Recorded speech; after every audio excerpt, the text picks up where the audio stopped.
of Middleton. Hello everybody. Well, play action has once again landed in another NFL city. But I'm not going to tell you which one just yet, as to do so would give away one of the 4 teams that made it through to the conference championship games. Going into last week's divisional playoff games, 8 teams still had high expectations of making it all the way to the Super Bowl. Today we'll show you which ones went through and how, with highlights from Buffalo's visit to Pittsburgh, San Diego at Miami, Washington in San Francisco, and Philadelphia in Dallas. And let's start with the AFC, where the Buffalo Bills were rewarded for their record-breaking comeback against the Houston Oilers with a visit to Three Rivers Stadium to take on the Pittsburgh Steelers. Where for the banged-up Bills, quarterback Jim Kelly's place was once again taken by comeback specialist Frank Reich. And their key running back, Thurman Thomas, was starting but had a hip injury which had kept him out of practice all week. It feels pretty good today. I'm going to start the game. I know it's going to be a little pain, but it's getting about that time where a lot of the stars have to step up their game and start playing football, and this is going to be the first step for me. 10 years ago to the day since their last home playoff game, Pittsburgh welcomed back a terrible towel, symbol of the great Steelers teams of the 70s. However, its magic wasn't having the desired effect early on in the game. O'Donnell's pass could not be held by the tight end, Adrian Cooper. He was wide open. And O'Donnell is picked off, intercepted by Nate Odoms. O'Donnell had the ball knocked out of his hand. Buffalo indicating that they have covered up, and they have. Well, Bruce Smith down working against Duval Love. Now, that's a little adjustment on the part of the Buffalo defense. Every once in a while, they'll take their defensive ends and put them down on the guards. After gaining a measly 2 first downs on their first 4 possessions, it was time for the Bills' offensive stars to step up their game. And the Steeler crowd urging the defense on, but it is a first down and more for Thomas. Well, the crowd trying to bother the Bills signal calling. Right off the pump. And completes for a first and goal to Don Beebe. Thomas is Gardner, the running back. And Wright crosses them up. Touchdown! Mitch Farrat on the reception. He caught a touchdown pass in the regular season game against Pittsburgh back in Week 10. This is 3rd touchdown pass of the season. Locked into the right. Andre Reed, who has been silent to this point, from the slot left side. Again to the right, and it's Thomas out of the backfield. Cutting for the first down. Gets inside the 15. And Wright's pass almost intercepted. It was Shelton who had a shot at it. The pass intended for Beebe. So with nothing but daylight ahead of him, Richard Shelton could have given the Steelers the lead. As it was, Frank Reich was grateful for a second chance. 13th play of this drive, the drive that began at Buffalo's 20-yard line. It's lasted for 6 minutes. Right throwing. Touchdown! James Lofton. He beat Sammy Walker. The Steelers faithful by now were crying into their terrible towels as their team's misery continued. The Bills took advantage of this failed field goal attempt with a successful one of their own, then sealed the victory in the 4th quarter when Carwell Gardner's touchdown capped an 86-yard drive. And the win means the Buffalo Bills advance to their 3rd consecutive AFC Conference Championship game. Well, he turned the ball over 3 times at a point in the game where I thought it could have gone either way. And, you know, that's a good football team. I'll say this. Buffalo has come back, and maybe this is year there. Maybe they're a team of destiny. Maybe they proved it last week. But we had our chances early, and we couldn't do anything with it. The 2nd AFC Divisional playoff game was in Miami, where the Dolphins took on the AFC West champions, San Diego, led by their quarterback, Stan Humphries. I was in Washington when they were going to the playoffs and Super Bowls, and the big key is this time of year is the time of year to step up, and it's when you realize what's out in front of you and you have to go for it. There's things that the big field position games, the turnovers are big this time of year. As the game opened, so did the sky above. And in the tropical storm, both teams had trouble holding on to the ball. Out of the shotgun on the first play. Over the middle. And dropped on the Kidd's second punt. And another problem. Kidd throws it. And it'll be Miami's ball at the San Diego 48-yard line. Incomplete pass.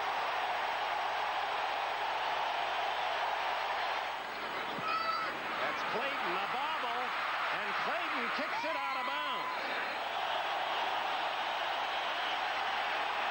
Down the middle, intercepted. Vincent, the rookie, takes it away from Miller. This season, the Chargers tied with the 49ers for the most touchdowns following opponents' turnovers, with 13. In contrast, the Dolphins had scored only 3. That was until today. Ninth play of the drive. Marino to Page, touchdown!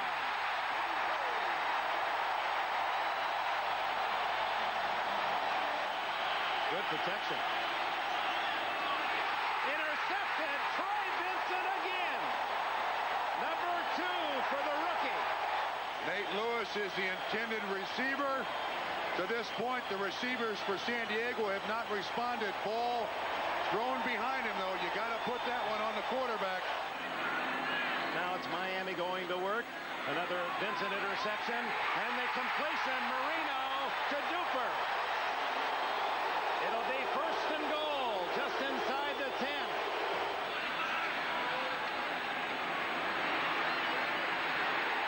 Keith Jackson.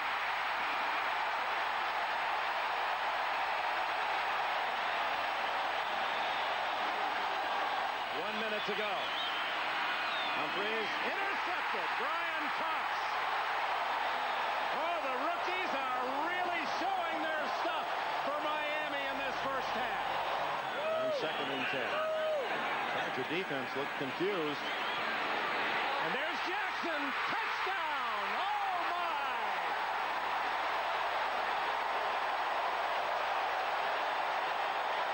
Interceptions at the 48, the 37, and the 42-yard line, all in San Diego territory. And Bobby Ross has seen Miami convert all 3 into touchdowns. The game continued to slip away from Stan Humphries and the Chargers in the second half. And 10 points in the final quarter, including this 25-yard touchdown run by Aaron Craver, confirmed the Dolphins' place in the AFC Championship game. And you can blame this loss on me because I just didn't throw the football very well today, and when I did, I threw it to them. And when you do that, you're not going to win a football game because I'm the guy that's got the ball in his hand the most, and you know, I got to take care of it, and I didn't do that today. Get back over top. Give it to him! So the AFC Championship game sees the Buffalo Bills coming here to Joe Robbie Stadium to take on the Miami Dolphins. Interestingly enough, these teams have never met at this stage of the season, despite both having been here 6 times before. The Dolphins have won 5 of those games, whereas the Bills have won 4 of them. But you've got to remember, the Buffalo Bills are going for their 3rd straight AFC title. So, whatever way you look at this, it should be an excellent game. Back in Week 5, both teams were unbeaten in their first divisional matchup at Rich Stadium. The Dolphins had just signed free agent tight end Keith Jackson, and he was to make an immediate impact. Marino to Jackson. Did he spear that one? And it is a touchdown. Oh, my. Already up 24-10, the Dolphins put the game out of reach in the 3rd quarter. 3rd and goal. Intercepted.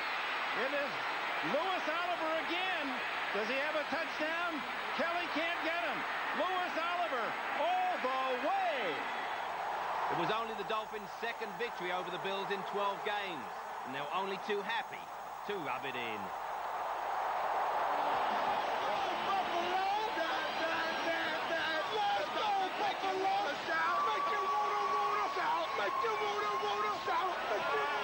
I'm just glad that we get another chance to face the Dolphins again. Today they beat us. They beat us good. We killed the Buffaloes. You know what I'm saying? We shot them in the head and wiped them off the prairie.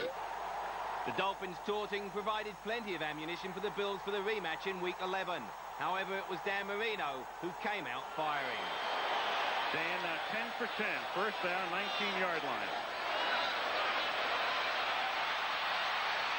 Step into his left. Throws wide open. Touchdown. Leighton. However, the Bills survived the early onslaught and came from behind with 2 Kenneth Davis touchdowns to win and split the season series. We remember what happened last time. We remember some comments, and we just had to go out and play Buffalo Bills football. I think there's a feeling of mutual respect on both sides. You know, I respect the Buffalo Bills in the way they play football. And I think they respect us in the way we play football. But, you know, when it comes down to getting a chance to get in the Super Bowl, you got to do whatever it takes. And for Buffalo, that means the reinstatement of Jim Kelly after 2 weeks out through injury. Coincidentally, when these two teams last met in the playoffs 2 years ago, Kelly was also returning from injury. On that day, he led the Bills to victory on their way to Super Bowl 25. I really don't think at this point in time that Miami really gives us the respect that we deserve, really, because the way they shoot off at them off and saying that, you know, they didn't play well the last time we were up here. Well, I think they played pretty damn good today, but they got their ass kicked. We had some turnovers at the end that caused us to lose the game, but it was a tough ball game and one that I'm happy now that we're playing in Miami instead of going to Buffalo. So tomorrow we'll find out if it's Miami or Buffalo that represent the AFC in Super Bowl 27. Right now it's time for a break. When we come back, we'll turn our attention to the NFC. Last weekend's NFC divisional matches saw the reigning Super Bowl champion Redskins travelling to Candlestick Park to take on the 49ers. Now this season marks the 3rd year in a row that the Redskins have made it to the playoffs. But they also knew they had lost their last 4 meetings at the Stick. A grey and wet day greeted the capacity crowd as they arrived for the big game. But as the man who last guided San Francisco to Super Bowl success looked over a wet and soggy field, the sun began to shine. And so did the 49ers offense. Jerry Rice into Redskin territory, out of bounds at the 48. 35 yards on the first play. Fake to Waters, misses Young. Takes the pass, out of bounds, doesn't go out of bounds. Cuts it down to about the 5. Very impressive on this opening drive. Here's Young.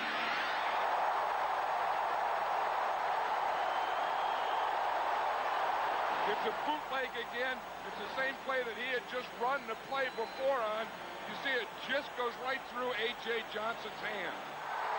But later in the first quarter, it was Steve Young who allowed the ball to get away from him and give the Redskins offense an opportunity. Outside to Biner. He breaks away from 2 49er tacklers and gets a Redskin first down at the 3. But the Redskins had to settle for just a field goal when this Mark Rippon 3rd down pass didn't find its intended target. And in the second quarter, problems with passing the ball continued. Young going deep. Pass intercepted at about the 5 by A.J. Johnson. Almost as soon as they had possession, the Redskins gave it back with this fumble by running back Brian Mitchell, opening the door for the 49ers again. Here's Young. Touchdown. If he moves the ball around, you know about Jerry Rice, you know about John Taylor. You also know, watch 84 down here. The closer you get to the goal line, the more he looks for Brent Jones. Because when you get down there, you know, you're always looking for that tight end anyway. He did catch a pass. That was a catch because he caught the ball, came down with both feet. Then he has the ball. Then as he goes in, he fumbled. Now it is a fumble. So it's not a touchdown until now when he recovers it. So to the relief of 49er fans, a fumble that didn't fall the way of Washington. But when Steve Young again let the ball slip away, the Redskins' possession ended with a second Chip Lohmiller field goal.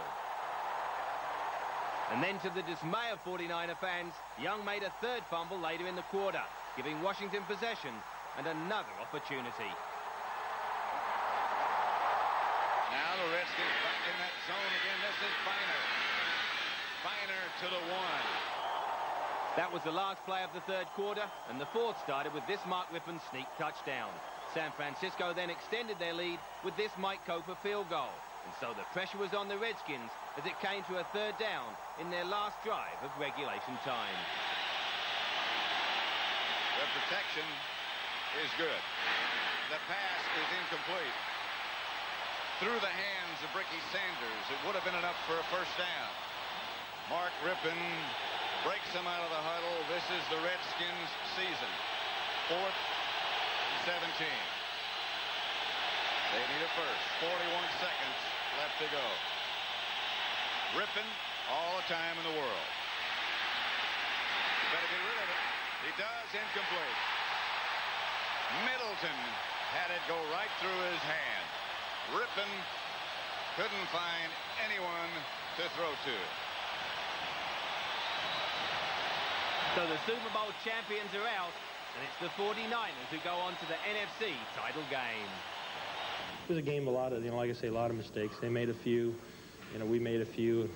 The thing is, we came back and had a chance and, played hard. If you would have told me that we were going to fumble 3 times and throw an interception, I would have said, boy, we're going to have a tough day. But the way it worked out, some of the fumbles and so forth ended up being in their territory, so it wasn't as costly. But we can't do that again, but we won't. I don't think we will ever again.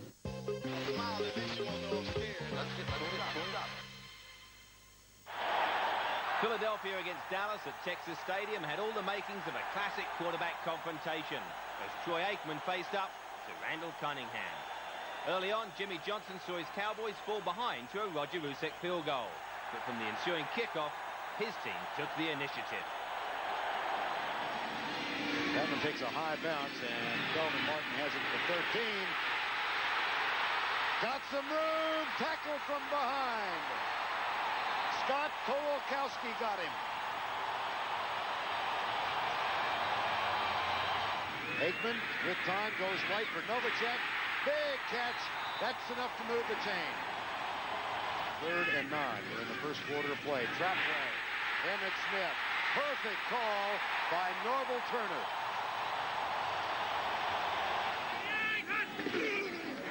Play action into the end zone. Derek Tennell, a one-time teammate of Aikman's at UCLA, and just signed after the regular season concluded. Watch him right here. Watch also Rose and Seth Joyner right here. One of these 2 men have him in pass coverage. I think it's Rose because he's coming out kind of lost. He gets hit on the chin, and Tennell is wide open. Randall Cunningham soon found out why Dallas has the #1 ranked defense in the NFL. Meanwhile, his opposite number, Troy Aikman, is intent on converting possession into points.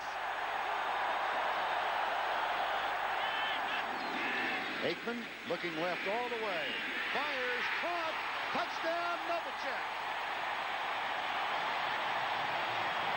A lot of attention is over on this side. A lot of Eagles are thinking here. You can even see the defensive back looking in. But watch as Novacek gets inside the linebacker, and Aikman cannot throw a better pass low into the outside. And when they weren't passing the ball, they were rushing it, with Emmitt Smith having yet another 100-yard game. Blitz coming. Emmitt Smith. Touchdown, Dallas. Nice job of Newton staying with Golick down the field. There's Irvin, #1, and now Harper. And the Cowboys have scored 17 unanswered points. And all the Eagles players were able to do was watch the rout, as the Cowboys made an impressive case for going all the way to the Super Bowl. And by the end of the game, their fans were clearly delighted, as was head coach Jimmy Johnson. They were ready to play in all phases. They were very positive about going into the game and winning the game. I thought the crowd helped us some here at home, and so it's just a tremendous accomplishment by a lot of people.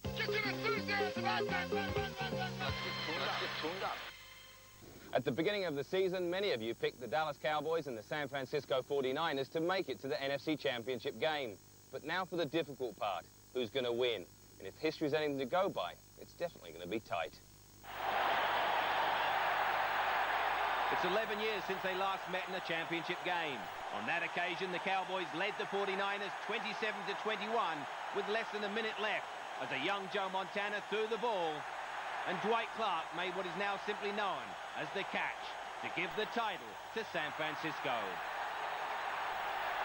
And tomorrow in the championship game, there will again be joy for some and sorrow for others.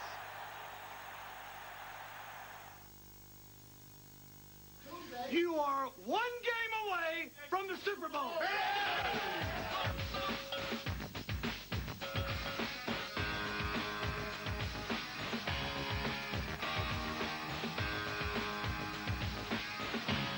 You're unbelievable.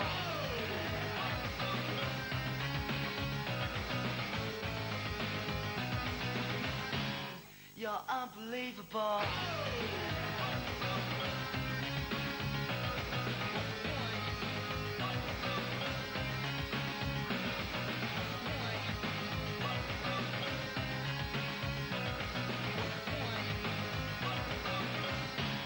You're unbelievable.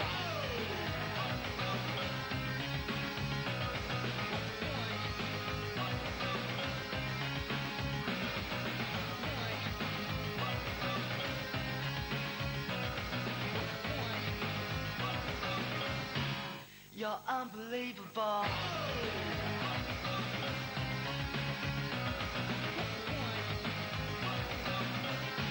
You're so unbelievable.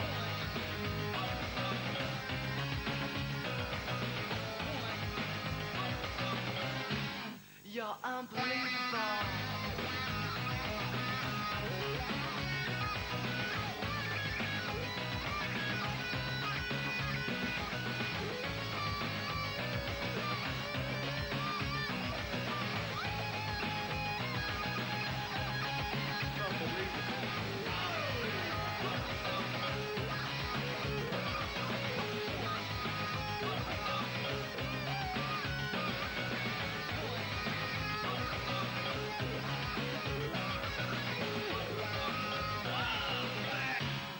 Unbelievable. Well, all the way back on Sunday, September the 6th, the season began. And now for two teams tomorrow, it ends. But for the victors, they move on to Pasadena and Super Bowl 27. So to find out which two it'll be, why not join me here on Channel 4 tomorrow night at 8 o'clock for what promises to be 4 hours of exciting, emotionally charged NFL action. So until then, from here in Miami, bye-bye.